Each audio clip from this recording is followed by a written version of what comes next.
On my days off, I become a different person. When I change my appearance, I can act as if I've adopted a completely different personality. By deliberately taking days to free myself from this not-so-great version of me, I've somehow managed to get through the workdays. You really can't handle a job, can you? That's what I was often told while hopping from one part-time job to another after dropping out of college. After being let go from a part-time job at Delhi at the age of 22, my parents pushed me into a driving school, and I managed to get my driver's license.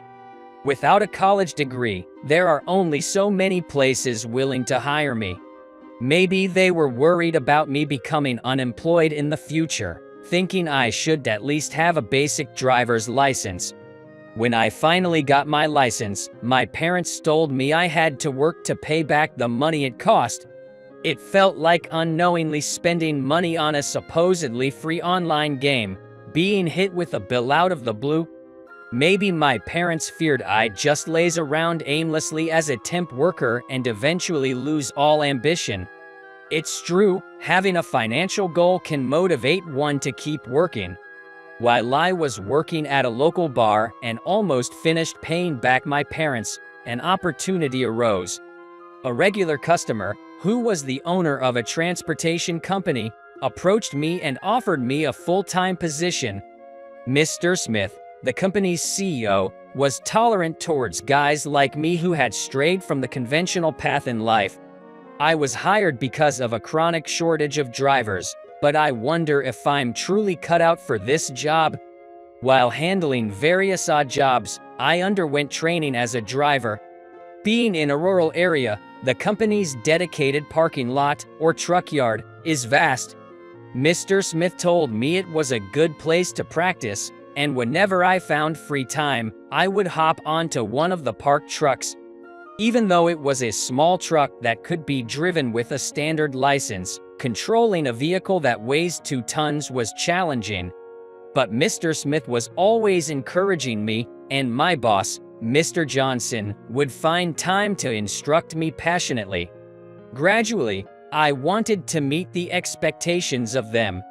At first, my colleague would sit in the passenger seat to help me get used to driving on public roads.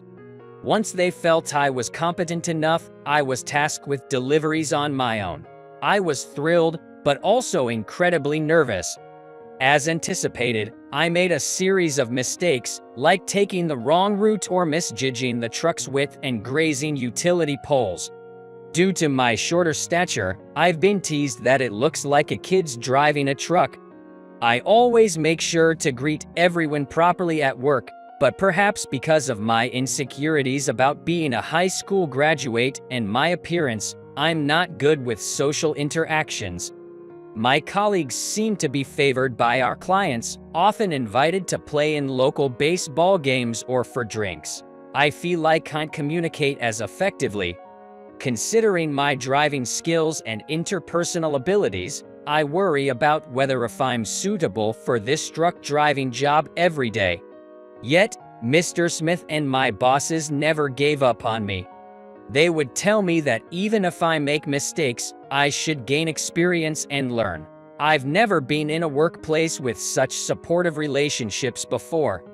While our salaries might be lower compared to bigger companies, they even allowed me to get a forklift operating license on the company's dime.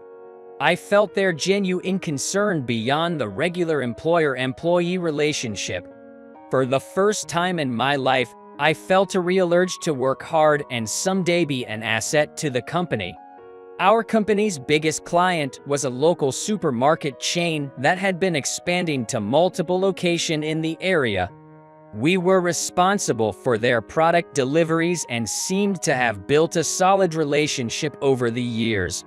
However, they decided to introduce an online grocery service, and a bigger transportation company came into the picture, taking over our spot. That company is larger than ours and can provide more drivers, so they won the client over. It was deemed more convenient to have the same transport company handle both online deliveries and regular product shipments. Can't believe we got cut off like that. Even though we believed we had established trust, loyalty, and goodwill with this major client, they chose to move on. Mr. Smith was devastated. Losing such a significant client, who kept us busy daily, could push our company towards bankruptcy. I was primarily responsible for delivering to that supermarket's main branch. The route only required me to drive on the main roads, so even someone with driving skills like me found it hard to make mistakes. I often wondered if I had been better at communicating, and if the manager had liked me more, maybe I wouldn't have lost the contract. A few weeks later, an advertisement about a new candy launch event at that supermarket came in the newspaper. Looking at the flamboyant advertisement made me feel bitter. The CEO, Mr. Smith, along with my colleagues who usually act as drivers for the supermarket, were out trying to get new clients. Not being fit for sales, I was left in the office, covering for a sick receptionist. My sense of self-loathing, feeling useless, made me even more frustrated. Then, a call came into the office. It was from the manager of that supermarket's main branch. They inquired if our company could secure a new product that hadn't been delivered due to an error by the transport company.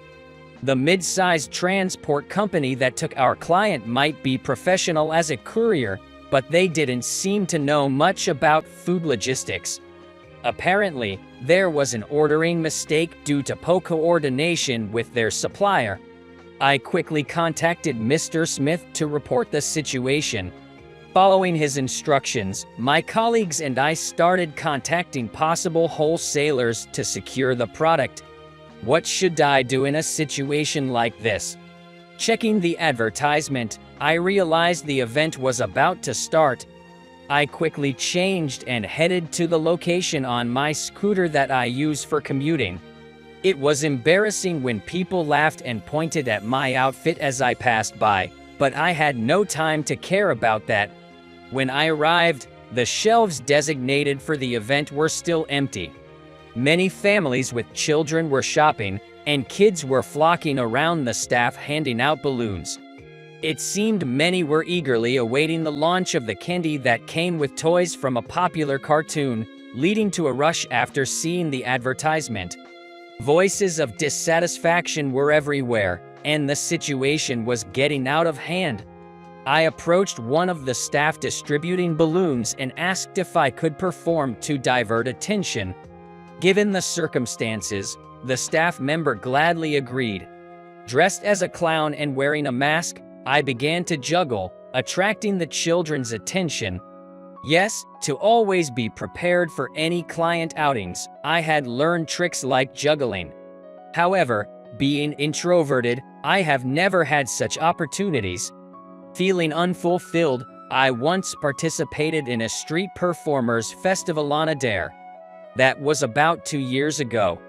The applause I received back then was unforgettable, and since then, I've been attending such events whenever I get the chance. Wanting to keep this a secret from my family, I stored my costumes and props in my locker at work. Seeing the children's joy, I showcased a few juggling tricks and then used balloon art to buy more time. Believing that Mr. Smith and my colleagues would surely deliver the product, I spotted Mr. Smith in our company uniform carrying boxes, and I felt relieved from the bottom of my heart. Kids quickly lose interest and move on to the next thing. Once the products were on the shelves, they all rushed over and formed a line. Having served my purpose as the clown, I headed to the back to greet Mr. Smith and the store manager. As I approached them after removing my mask, I heard them discussing seriously and decided not to interrupt. Thank you so much. Ever since we switched to that transport company, we've had so many delivery issues. Today made me realize once again that we're better off with your company. Can we contract with you again? Hearing the manager's words, I saw a glimmer of hope. Mr. Smith seemed to feel the same, repeatedly shaking hands in gratitude. It looked like they would sign with our company again. Relieved that our company would avoid bankruptcy, I overheard. Thank you very much. His robust voice echoed in the back. But please keep that guy off our account. He's so gloomy and talks so softly. And didn't he drop out of college? My world went dark. It was a fact, so I can't blame them. No matter how much I try to change my attitude and work hard at my current job, this is how I'm viewed by the world. Understood. He hesitated for a moment but agreed. It is what it is.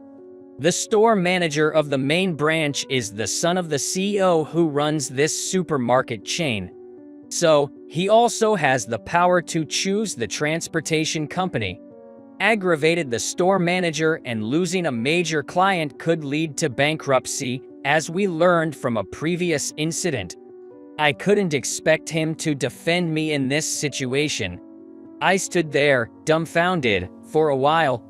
Regaining my composure, I remembered how I was dressed and discreetly left the scene without being noticed. After looking around carefully, I climbed onto my scooter. I had regained enough composure not to want to shatter the dreams of children. Tears flew in the wind as I rode my scooter, the helmet partially covering my ridiculous clown costume. Fitting for my pitiful self, I parked in a nearby park's parking lot and called the office. It seems Mr. Smith had informed them because I could hear the voices of my colleagues rejoicing. I have an urgent errand and am stepping out. Where the hell are you? It appears Mr. Johnson had read the hurried note I left behind and asked, puzzled. With my messy face, I couldn't show myself to my coworkers, so I told them I wasn't feeling well and would leave early. To the joyful group, it seemed like a minor incident, and they didn't pry further. When I got home, I changed and went to bed. I realized once again that being a driver might not be the job for me. The next day, not wanting to cause any more trouble for Mr. Smith, who was always kind to me, I decided to quit and went to work with my resignation letter in hand. For some reason, there was a commotion at the company entrance. Not only Mr. Smith and my colleagues, but also the supermarket manager. And, strangely, someone wearing a jacket with the logo of a local cable TV channel. They seemed to be waiting for me, and I was surrounded. Man, you've become quite the sensation.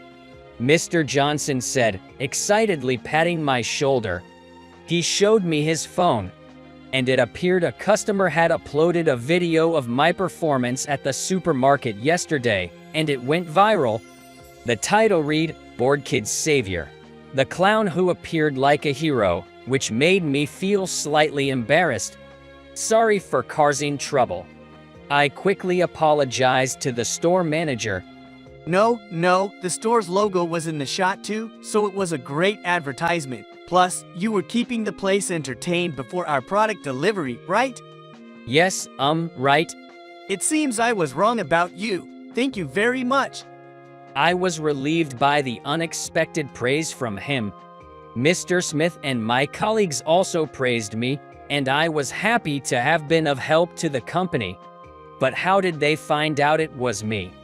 I had been in a clown costume with a mask, and I hadn't even spoken to Mr. Smith in that outfit. The staff who handed out balloons didn't seem to react either, so it's hard to believe they recognized me by my voice alone.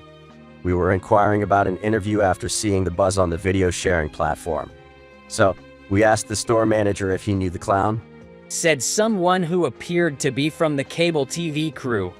Apparently, after I had witnessed the tense conversation between Mr. Smith and the store manager in the storage area, there had been an interview by the cable TV crew.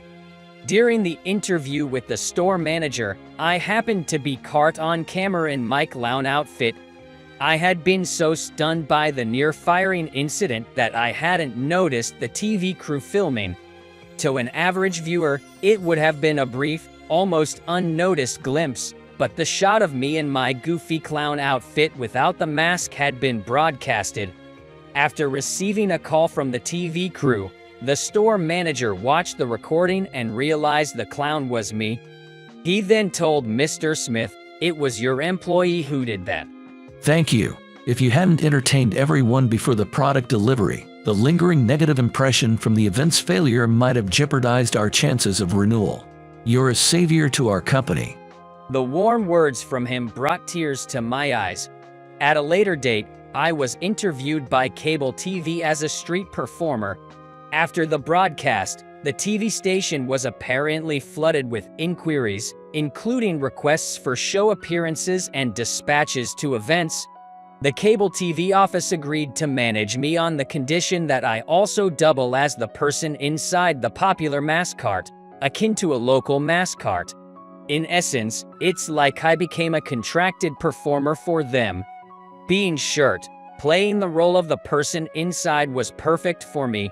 Being a shy person, I find it easier to be myself when wearing a costume or a mask, and it seems I can make people smile that way.